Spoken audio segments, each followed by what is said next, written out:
All right. Hello again, adventurers, and welcome to another exciting daily vlog. This is daily vlog number 82.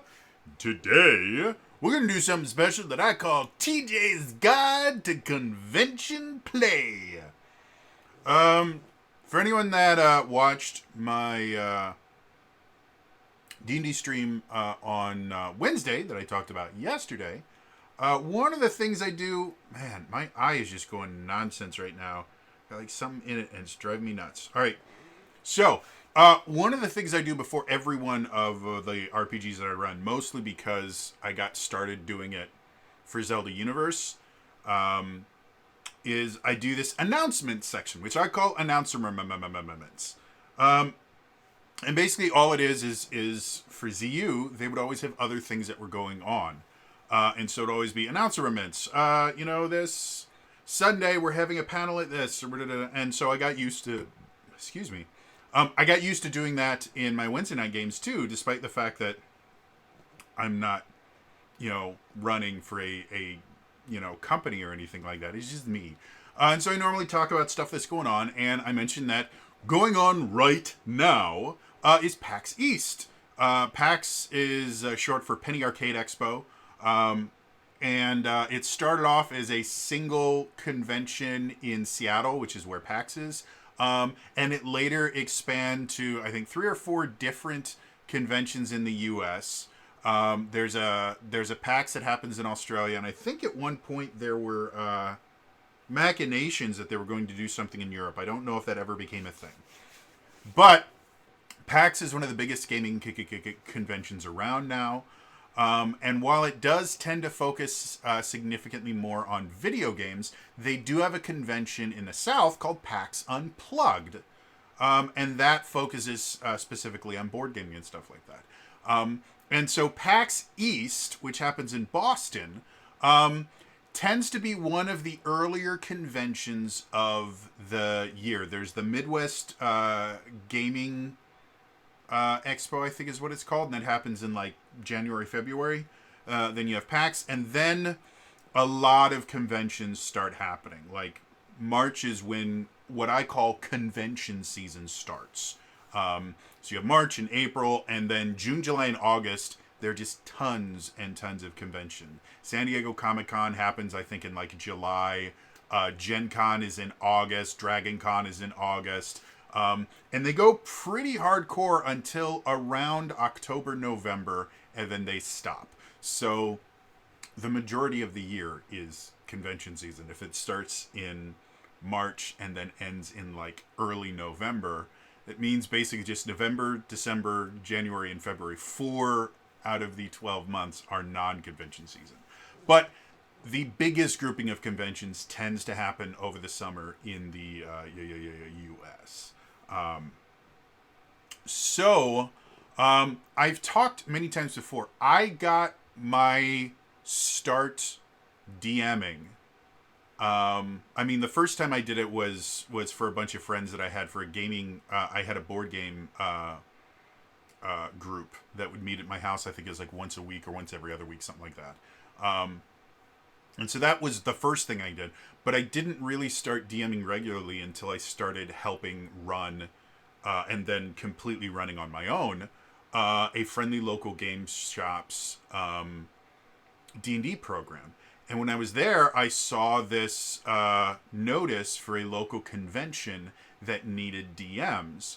And I volunteered. The person that was supposed to be organizing everything for the convention just ghosted the convention. And so I got in contact with the person that was running it, and they said, hey, if you want to run this for us and organize it for us, we would be really appreciative. Otherwise, we really don't have anyone to do this particular job. So we probably just won't have anything. And from then on, like I started working for that convention, and I started doing a bunch of other conventions because I met a bunch of people.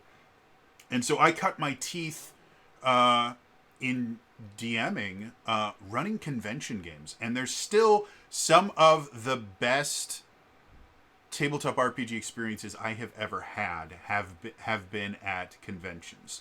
I strongly recommend everyone try convention gaming. It is by far some of the most fun you can have. And one of the interesting things about it is, with a few rare exceptions, convention gaming is you sitting down at a table with a bunch of people you've never met before and having a blast. And it created friendships for me that lasted for years, that were extremely close. There's still people that I keep in contact from my convention days. And it's a really, really fun time. I mentioned in my video talking about the action tracker system for Daggerheart, that this idea that convention gaming is this horrible place where all these assholes run around. It's not real. Again, I did it for like 4 or 5 years at least.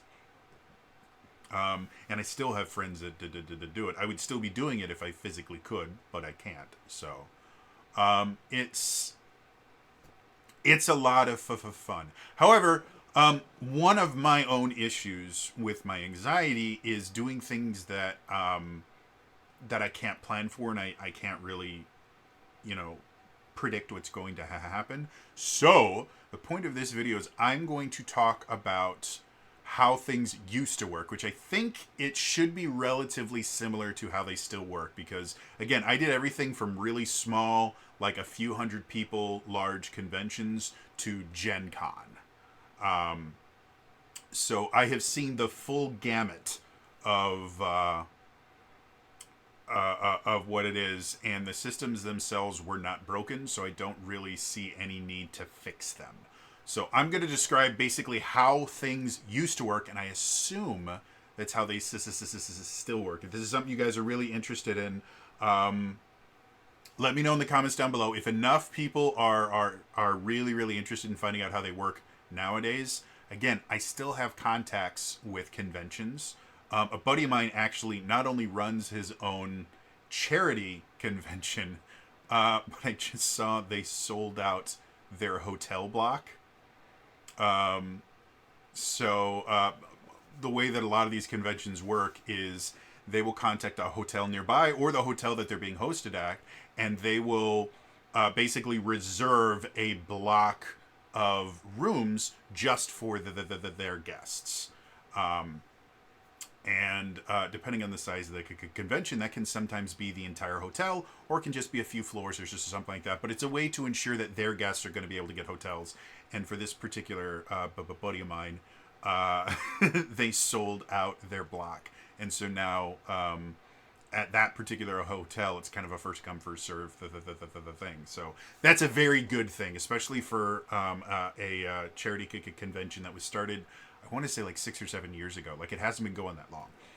But anyway, if this is something that you guys are really interested in, let me know in the comments. I will reach out to a few of my contacts and see if I can't get in contact with somebody that's running one of the larger conventions in Wisconsin. Like I said, I know people at GaryCon, or I know people that have connections to GaryCon. I know I actually used to have connections to Gamehole Con, which are two of the bigger ones here that Wizards of the Coast sends their people out to every year.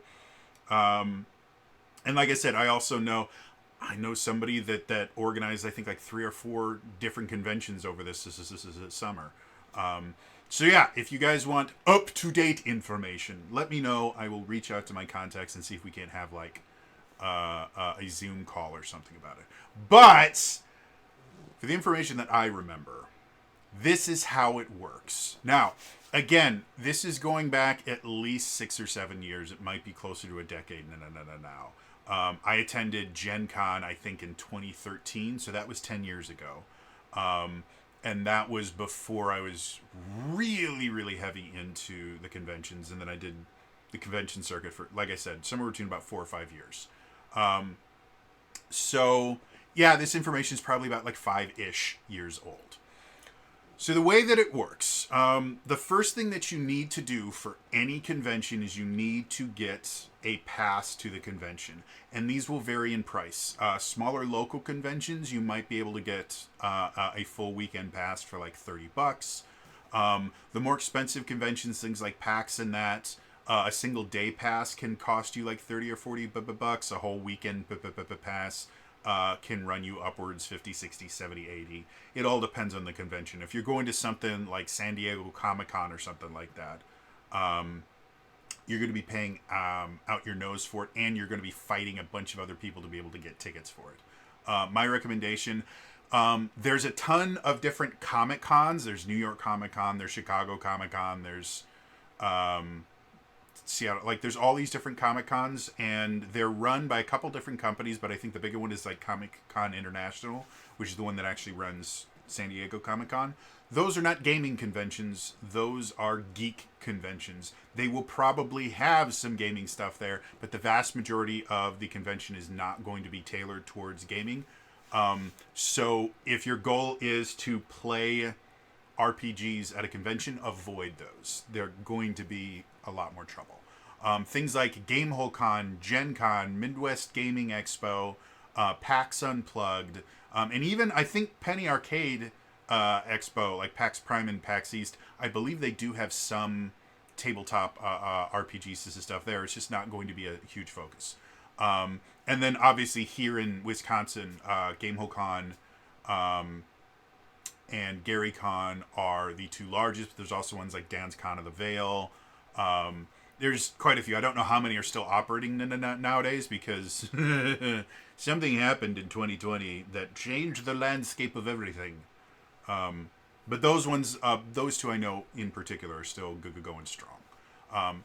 So first you get your pass, and most of the conventions I'm aware of now have an online ticketing system to play games. Basically what it is once you get your pass, generally on their website, you will be able to, at one point before the convention starts, you'll be able to go on and search for games, and they will generally have a time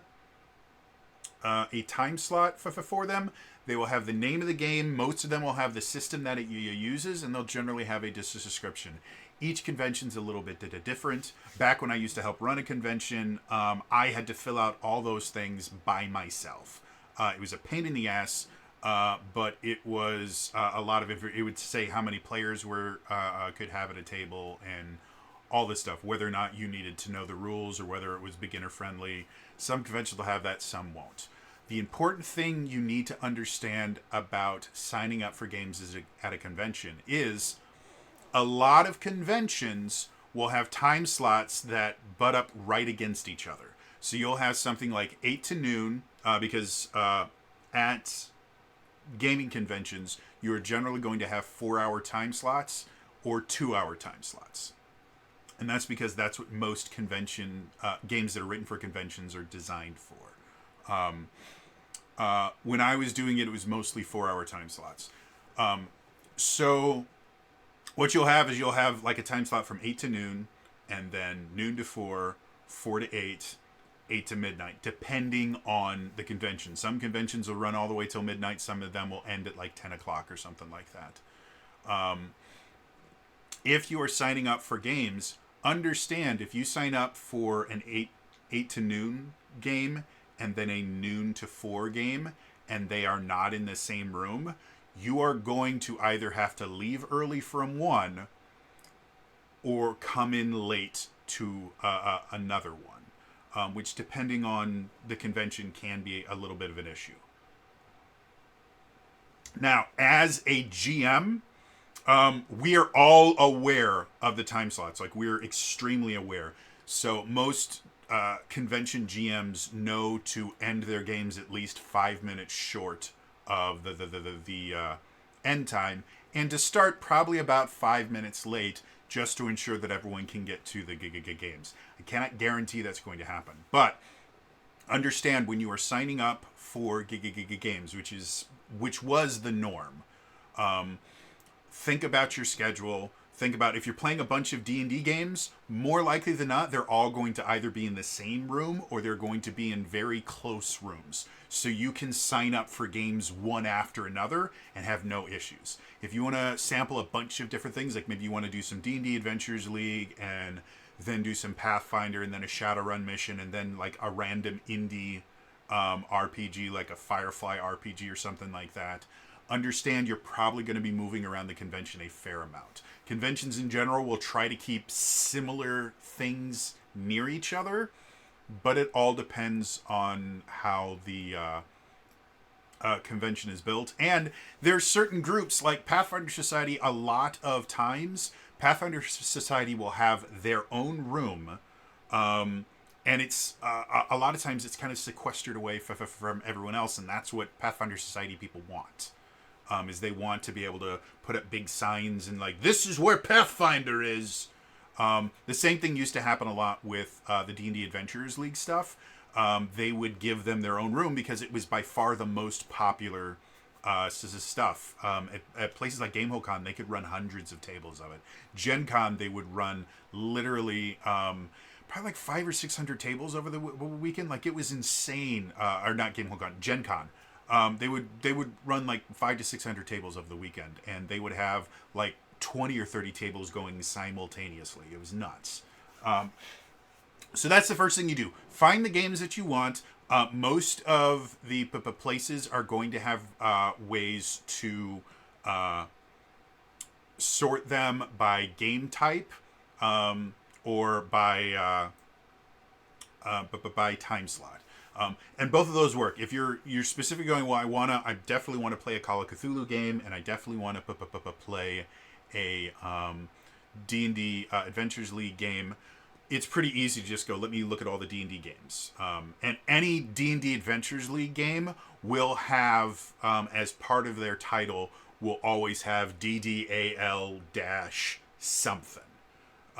So they'll always have this little kind of barcode thing before, not a barcode, but an identifying number. So those are easy enough to figure out compared to just regular D&D 5th edition games. And they will always identify themselves. Same with Pathfinder Society. I think Shadowrun Missions runs kind of similar. Basically, your standard organized play systems are going to have some kind of identifier for. So start off, figure out which ones you want to play, start building your schedule. And I find it to be very, very helpful to use an Excel spreadsheet or something so that you can literally write down your schedule somewhere. Some conventions will actually give you a printout of your schedule. Some of them won't. I would say the vast majority of them won't. But have a way to track your own schedule so you know where you need to do. And don't forget that food is a thing.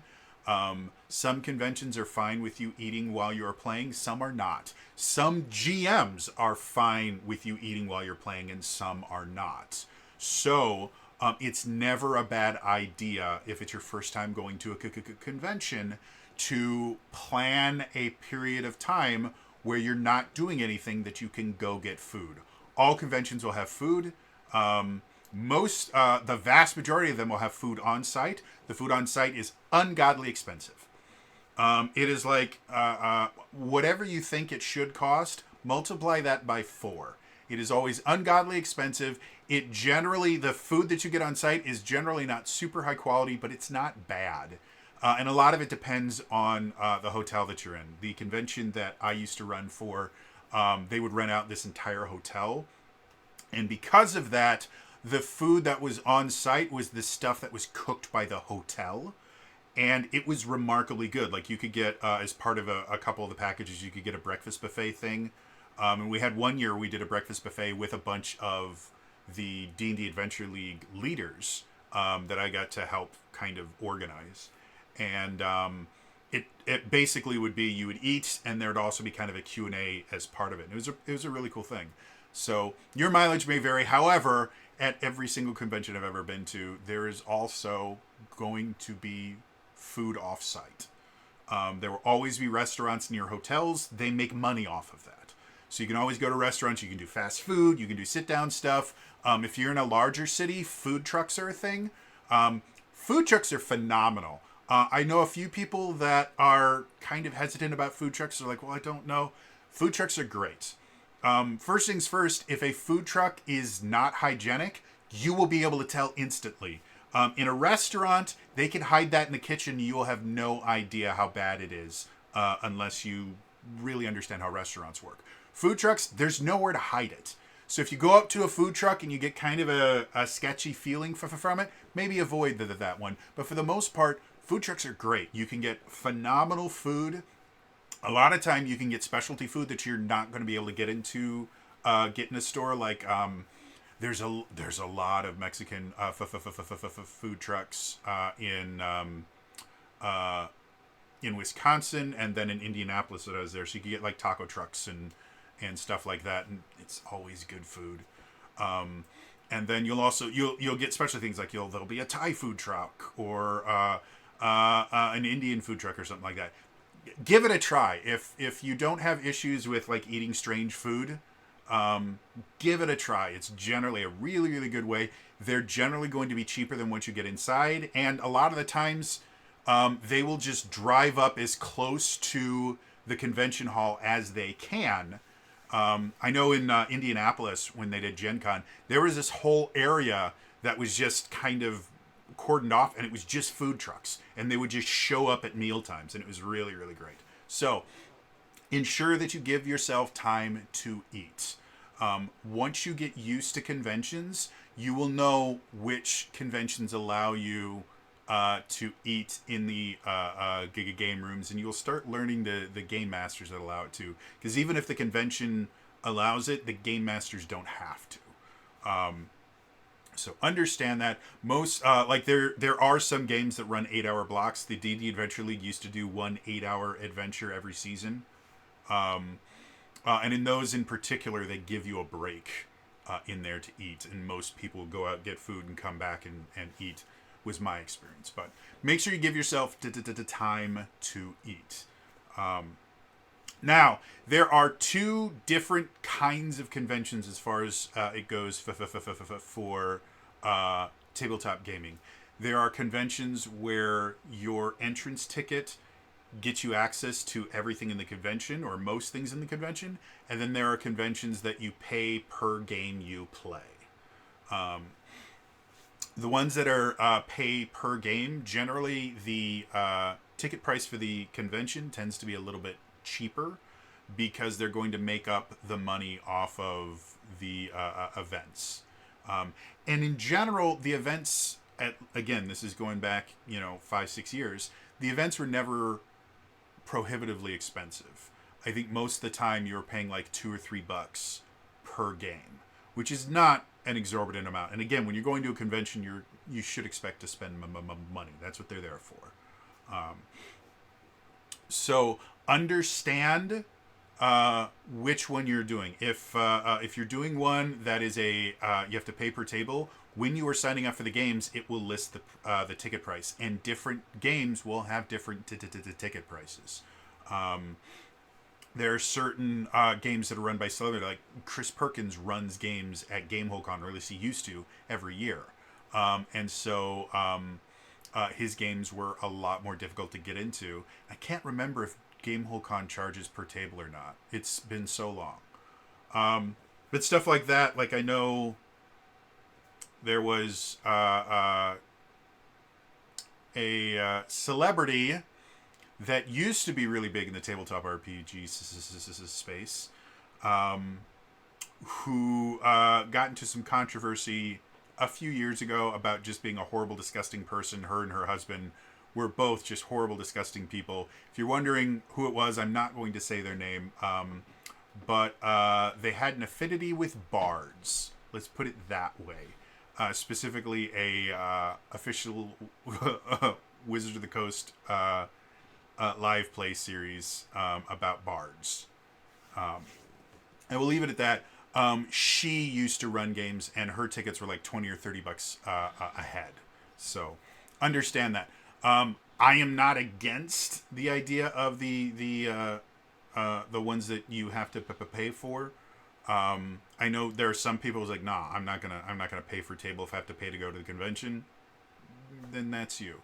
But it's not a bad experience in any way, shape, or form. And in general, the ones that you pay for tend to be a little bit more strict on ensuring that the people that paid for their tickets get to have their good experience. So take it for what you will. The convention that I used to run for, we did not do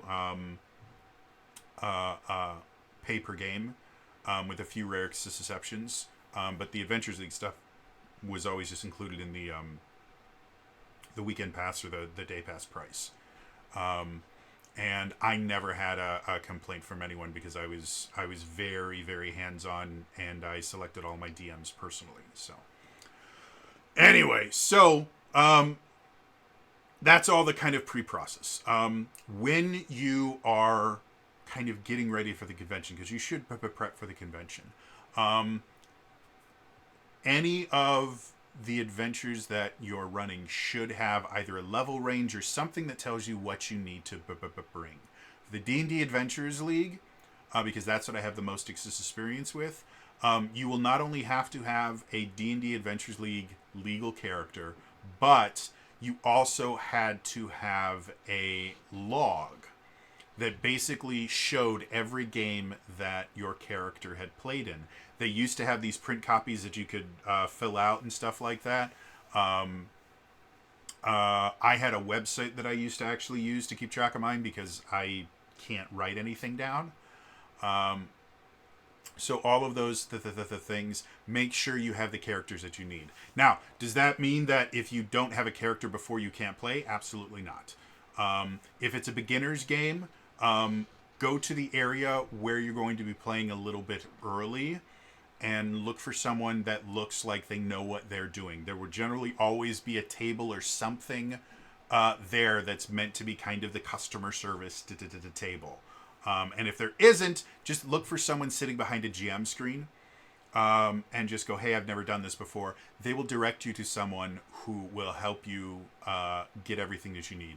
Most conventions will have pre-made characters for people in case you just kind of want to walk up and play.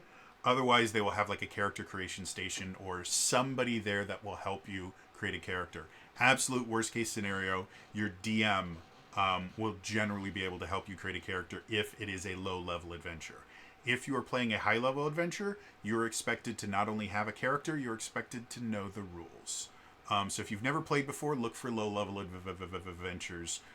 Look for ones specifically that say that great for, beginner friendly or great for new players. A lot of times that means you're going to have a very experienced GM and you're going to be put at a table with a bunch of other people that have never played before, so that you're all on a very similar playing field and you all get to kind of learn as a group. It's a great experience.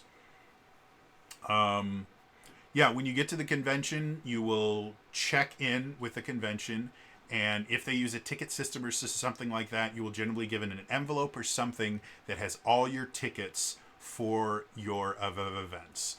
Go through, look them over, make sure they match to the stuff that you signed up for, and then whenever you get to your place, you will generally have to turn over your ticket or prove that you are the person that you are in some way, shape, or form. It is not an extremely complicated process. They're not asking for your passport or like 3 separate forms of identification with your address on it or something. They just need to know that you're the person that signed up. And generally a name tag that says, hi, my name is blank, that matches the name that the DM has is more than enough. And not every convention will tell their DMs who their players are going to be. So understand that if you go up there and you go, hi, I'm Phil. And he goes, hi. He goes, you should be expecting me. He may not. He or she or they may not be expecting you because they may never get a list of their players. It may be the convention only knows that. Don't freak out about it. Just look for your table. Tables in general will have some kind of identifying feature on them. The ones that are better run will have a number or something to kind of denote where they are. The ones that are a little bit looser, the GM will go, oh, are you looking to play this particular adventure? You're here with me. It does sometimes take a little bit of talking to people that you don't know. So if you do have a little bit of apprehension, social anxiety kind of stuff, again, the best thing that you can do is just find someone that looks like they know what they're doing, generally sitting at a table, and go, hey, I'm brand new here and I don't really know what I'm doing. And even if they're not running for the convention, even if they're just there, at least in Wisconsin, most of the tabletop RPG, and this is not exclusive to D&D, this is tabletop RPG people in general. They see someone new that's never done it before, and their first instinct is, I want to help them. And so you just go up to someone that looks like they know what they're doing and go, hey, I'm really new here. I really don't know what I'm supposed to do. I don't know how to find my table. In general, they'll go, oh, here, let me help you. And it's normally very easy, very simple. When you sit down, basically what will happen, the GM will normally have a little introduction that they do. Every single person is a little bit different. Sometimes they will mention these are the things that I tend to like as a dungeon master. Sometimes they won't. And then they will start getting information. In general, the information that most GMs will get is they will almost always want to know your character name, their race or the equivalent, and your class, and your level. Those things are really, really important to the GM because it helps them to understand how they're going to need to balance the games. They will sometimes ask, at least in the Adventures League, they will sometimes ask for things like passive perception. If you've never heard that term, passive perception is just whatever your perception score is on your character sheet, add a 10 to your perception modifier. That's what's called your passive perception. They may ask for a passive insight that it's really, really rare, or a passive investigation, but passive perception is the one that's most common. The reason they ask for that is stealth checks by bad guys are made against passive perception, not active. So if there are things where there's a possibility of an ambush or something, having the passive perception is very useful because they don't have to ask, oh, by the way, what's your guys' passive perception? For no reason whatsoever. There definitely isn't an ambush coming up or anything. So you should know those things about your character. If it is a brand new character, you will have just made your name. Most pre-gens will not come with a name, so you get to name your own pre-gen. And then all that stuff is on your character sheet. The level is there. The race and class are always there. One thing that used to happen in the Adventures League that I don't think happens anymore is they used to ask what faction you belong to, because that was a big part of early Adventure League stuff. If they ask that again, ask clarifying questions, because the Adventure League abandoned factions. So, yeah, and then the game starts. Generally, you are expected to have your own dice. I do not know a single GM that I have ever run with in the 5 or 6 years that I did the convention circuit. I do not know a single GM that did not have spare dice. And the absolute worst case scenario is you have what's called a group dice thing, where they just put dice in the middle of the table, and whenever anyone needs to roll something, they do it. A lot of D&D players specifically, but tabletop RPG players in general, don't like sharing dice. But it's a convention thing, so if you don't have dice, don't worry about it. Most conventions will have a vendor area, and if it's tabletop RPG convention, you can find dice there and buy them. And they're generally not horrendously priced. Like, convention prices in general are going to be a little bit higher than everywhere else, but dice, because they are a necessity, unless you want roll fancy dice, which there will be many at a tabletop gaming convention, you can generally buy an entire set of dice for less than $10. So bring dice, bring a pencil, bring your character sheet or character sheets, and have fun. At the end, thank your GM, collect your stuff, go to your next game. The absolute most important thing that you want to make sure that you're doing is you're not leaving a mess or anything like that.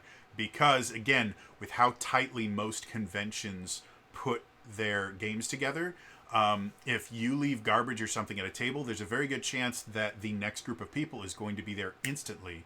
And the hotel does not provide cleaning staff for conventions.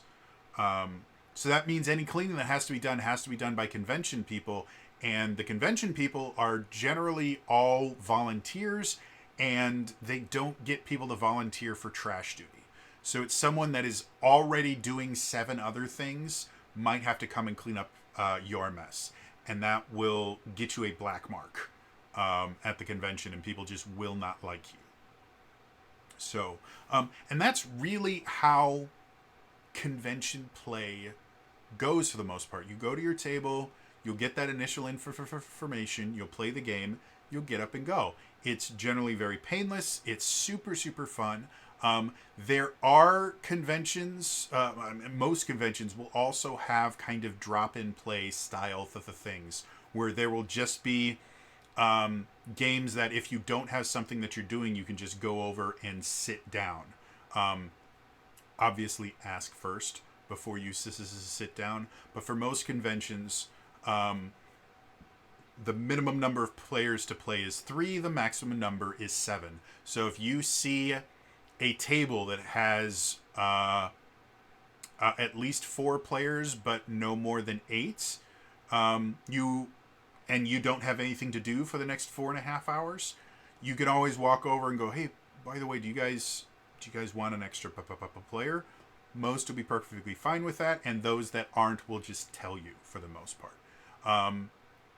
There's also that website that you went to sign up for your games. They don't close it down once the convention goes on. So if a game of yours gets canceled for whatever reason, a lot of times if you just walk over to wherever that particular game is being played, again, a lot of times they have an organizer of some sort there. Just go over, hey, my table got canceled. Is there another game I can jump into? They'll find you a table to play at. Otherwise, there are places that at conventions that have basically what's called open play, where you'll have just a bunch of random games going on. And like I said, everything is done in time slots. If you have games that are running at odd times where they're not fitting in with like the big games like D&D and Pathfinder, we'll run those 8 to 12, 12 to 4, 4 to 8, 8 to midnight games. So that means whether or not the kind of indie stuff wants to, they need to kind of respect that time period, because that's where most of the people are going to be. And if your game runs from 11 o'clock to 3, well, that means that in order to play your one game, they have to not play 2 other games. So the reason I'm saying this is at the beginning of any one of these time slots, there's generally going to be a lot of games that are just starting. So if you're looking for a table to kind of just sit down and play at, those are going to be the best opportunities to do that. And there are some conventions that will have specifically rooms that are dedicated to just like people sitting down and playing. I also recommend look at the book that you get with the convention that'll list all the different events and stuff like that. Sometimes they give you a physical book. Sometimes, again, it's just online. And find different games. If you have some free time for whatever reason, find some other games and just go, hey, are there still slots open for this? Are there still things open for this? And find some stuff. Renegade has an organized play kind of thing. It doesn't quite work like the D&D Adventures League, where your character kind of exists among multiple things, but they have adventures that are specifically designed for convention play. Their 3rd season just started recently. So if you want to play Essence 20 and you just never are getting a chance to get friends together to do it, look for a local tabletop convention, or Gen Con or Midwest Gaming Expo, or one of the big ones, Dragon Con, and check to see if they have any Essence 20 stuff, because the Essence 20 games, I have not had a chance to play any of them because I don't have time to run them. But from what I've heard, they're relatively good. And it's not just Essence 20. They also have their World of Darkness games and stuff like that. So if you ever wanted to try out like Vampire the Masquerade or Werewolf the Apocalypse or something like that, conventions are a fantastic time to try that. One of the most funs I had at a convention with a non-D&D style game is I was helping run the game that I was supposed to be running got canceled because I didn't get enough people to sign up. It was my first convention. and I was not doing it particularly well. So I wandered around and I found these people playing the Firefly tabletop RPG, and it was an absolute blast. I also got to sit down at a Pathfinder table. It was one of the first times I got to play Pathfinder, and I just sat down. They gave me a pre-generated character. I think I was playing a cleric. And yeah, conventions are a fantastic time to try games that you don't know if you would ever play on your own. So, Essence 20, Fabula Ultima has had a decent convention presence. Shadowrun used to have an organized play program. I don't know if they do anymore, but it tends to be popular. Obviously, I have spoken ad nauseum about how much I dislike Pathfinder Second Edition because they're just so massively complicated. If you ever want to find out exactly what it feels like to play a Pathfinder game, head over to Pathfinder Society. Understand, Pathfinder Society is brutal. But a lot of times, in addition to Pathfinder Society, they will have people that are just playing Pathfinder, which is much nicer and is not so min-maxy. So you can check out Pathfinder. You can check out the World of Darkness games, because those are a hell of a lot of fun, but they are a trip to try and get people to play regularly for some odd reason. The Age system tends to be really, really popular, or at least it was when I was going to conventions, which is Fantasy Age and Modern Age, which is really, really fun. Basically, if there is an RPG that is anywhere somewhat popular, if you're going to a larger gaming convention that is not exclusively designed for like D&D or something, they're probably going to have a presence there. And as long as you can find the game, you're probably going to get a chance to play and have a really fun time. Conventions are meant as an infection vector for tabletop RPGs. A lot of tabletop RPGs manufacturers will create convention content specifically so that people can go to a convention, try out their game, and then go, wow, I really like this, and then they go and they buy the books. A lot of times, again, especially at larger conventions like Gen Con and Gamehole Con, the vendor area will actually have places where you can buy the newest book for the most RPGs. A lot of times they will have core books there as well for new players to purchase. So definitely spend some time looking at the vendor area, because in addition to stuff like that, there's going to be things like Artist Alley. A lot of conventions have what's called an Artist Alley, which is basically all of these independent artists will be there selling their artwork. And you can find amazing things. Some of them will do sketches for you. And you get to have conversations with the artists and stuff, and they can talk about the things that they like and the things that inspired their artwork. And a lot of the stuff is really, really good. So check out the vendor halls and stuff like that. There's always a lot of really cool stuff that you can find there. Yeah.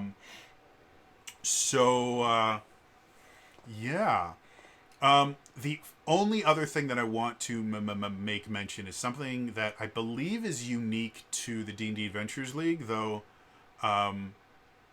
it may be something that happens in Pathfinder Society. I'm not as familiar. In the D&D Adventures League, remember how I said they will all have those DDAL thing, and then it'll be a dash, and then it'll have a bunch of numbers and letters? There is a special kind of subcategory in that their little barcode, whatever you want to call it, will have CCC in it somewhere. If you are looking through D&D Adventures League games and you see something that says CCC, that means that adventure is what's called convention created content. And what that means is a convention went and specifically hired someone or convinced someone to write an adventure especially for that convention. The way that convention created content works is it has to be sponsored by a convention. So you can't just like I can't just start writing an adventure and send it to a convention or something. It has to be sponsored by a convention. The convention reaches out to the D&D Adventures League admins, say, "Hey, we want to run, we want to sponsor this many adventures."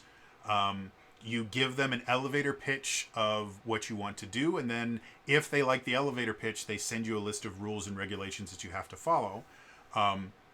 You write the adventure, you send it off for them to them for approval to ensure that you're not doing horrible things or rewriting Forgotten Realms lore or something like that. And if you get approved, then it gets to be run at that convention.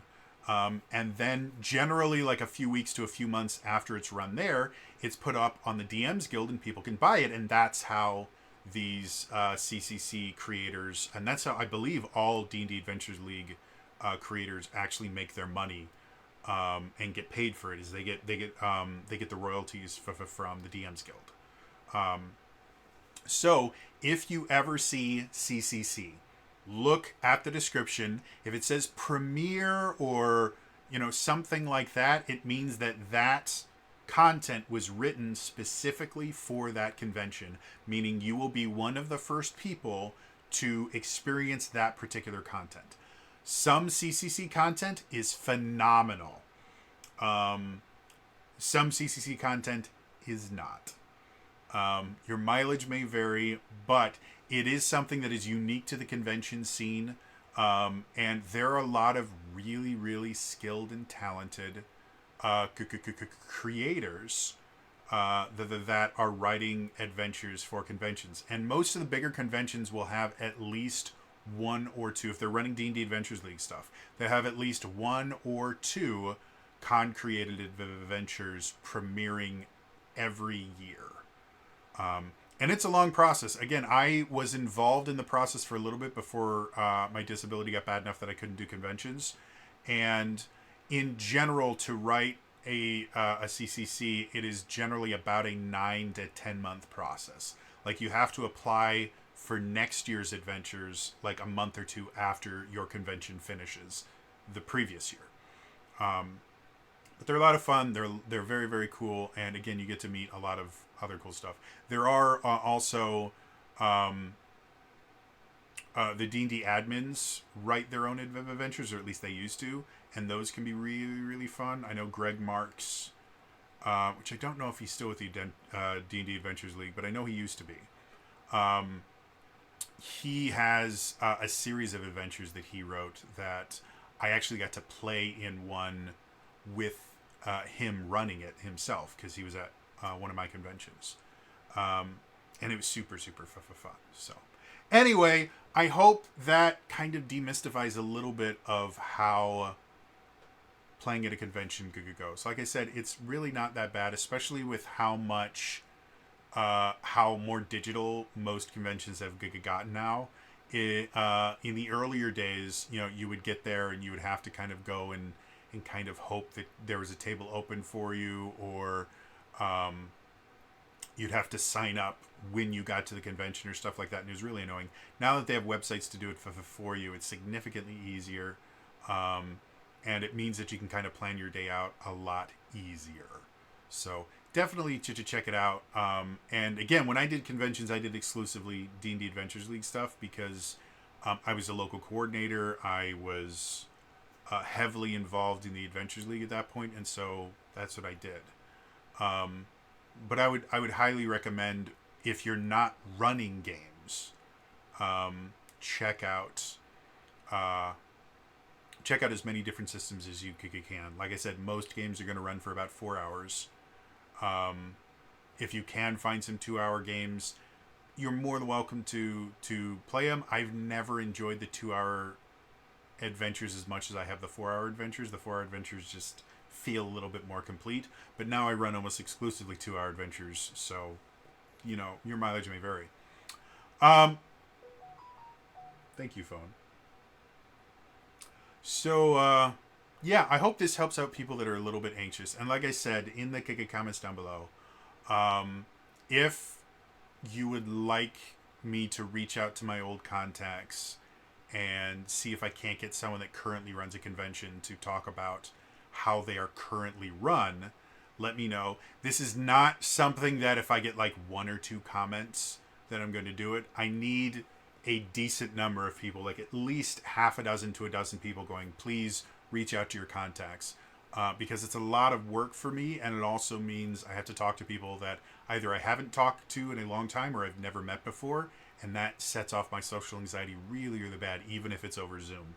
And there's also the fact that running a convention is unbelievably time consuming, and again, the vast majority of the people that help run a convention are volunteers. So they have day jobs, and then they also help run a convention.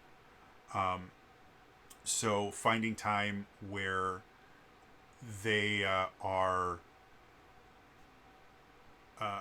they are available and willing to talk about the whole process can be a little bit difficult. So, like I said, if it's something you guys are really interested in, I will do that. But it needs to be more than like 1 or 2 people. Like I said, at least half a dozen to a dozen people saying yes. Contact someone from Gamehole or Gary Con or Dan's Con of the Vale or something, and get them on and talk about how the current market is. So anyway, it's going to be all for me today. I will see you guys in the next time. All right? Bye-bye.